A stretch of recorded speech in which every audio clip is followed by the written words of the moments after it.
AITA for forcing my father's partner to take back a lie she told my children? I'll preface this by saying I don't have the best relationship with my father, and his partner Blair is a big part of the reason why. While I don't hate her, she is extremely obnoxious and childish. She's also horrible with boundaries. It feels like any time someone tells her no, she hears maybe. She's been like this for as long as I've known her, but it's become harder to deal with since I had children, so I try to keep some distance. Anyway, Blair and my father are planning on going to Orlando in July. About a month ago, she asked whether me, my husband and our kids, 7M and 3F, wanted to join them. I thanked her for inviting us, but said no, because we're planning on going next January and there's a pretty big chance I'll have to work in July. Also, and I didn't say this to her, we've been to Orlando with her before and my husband has stated he'd rather eat glass than do it again. A week later, Blair told me they were getting their tickets and asked me whether I was sure we wouldn't join them. I said I was. Days after that, my sister called me. Blair had told her I was thinking about going while inviting her and her boyfriend. I, once again, told Blair we wouldn't go. Finally, Blair asked me if I'd be okay with her and my father taking my kids to Orlando. I said no, because we're not even in the same hemisphere as the US and I wouldn't let my young children travel to a different country without me or my husband. Last week, my sister babysat my kids while my husband and I went out. While we were gone, Blair visited to drop off a gift she and my father had bought for my husband.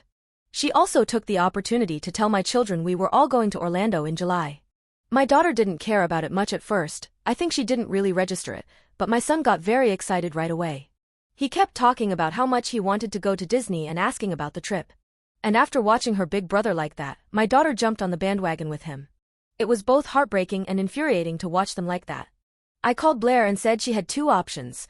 Either she told my kids she'd lied and they weren't going to Orlando or I did. I added that if she told them, she'd have the opportunity to apologize and explain herself, but if I did, I would not do that for her. Blair chose to call my children herself. I kept the phone on speaker to make sure she was apologizing, explaining everything, and making it clear we wouldn't go to Orlando in July. Both my children, especially my son, were upset, but my husband and I had a talk with them and managed to cheer them up. My father texted me yesterday.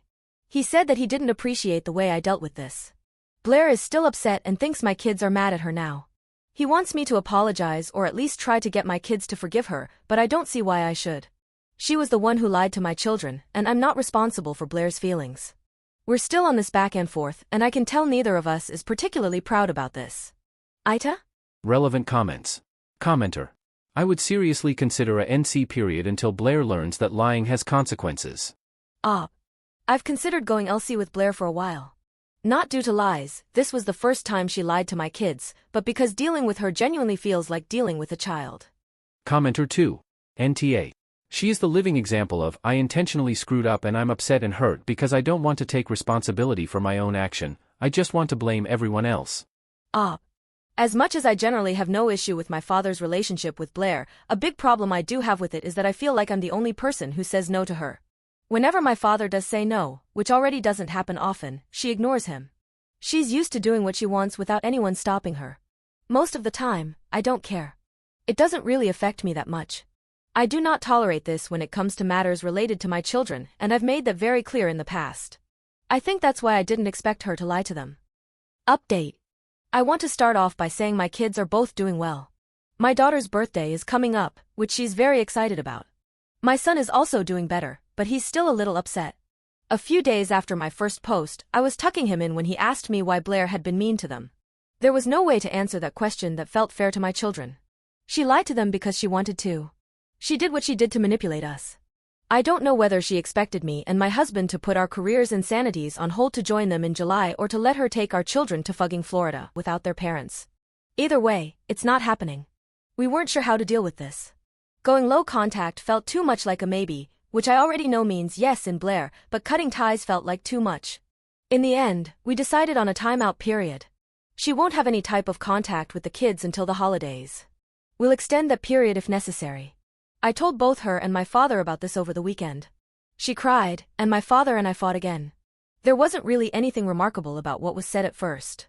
It just felt the same as other fights we've had in the past, so I didn't register much. Then he started comparing Blair to my children. One of the things he said was, when kids are excited about something, it's fine, but when Blair is, you have to rein on it. That's what really pissed me off. I told him Blair is not a child. If he wants to treat her like one, that's on them. But he can't expect me to parent a 40-something-year-old woman who can't understand the word no when it's said to her. I did have another conversation with my father the next day, and it was more peaceful. He apologized for most of what he said, but a lot of it sounded like damage control. I told him we needed some space. We're not cutting ties, but we'll probably have less contact for a while. In retrospect, I think I wrote that original post because I couldn't understand where Blair was coming from. Now I realize I don't have to. I've been tolerating Blair's behavior for years, but I can't allow my kids to be affected by it again. I think I explained my family mostly well in the comments last time, but feel free to ask me whatever you want to know. Thank you for your reassurance.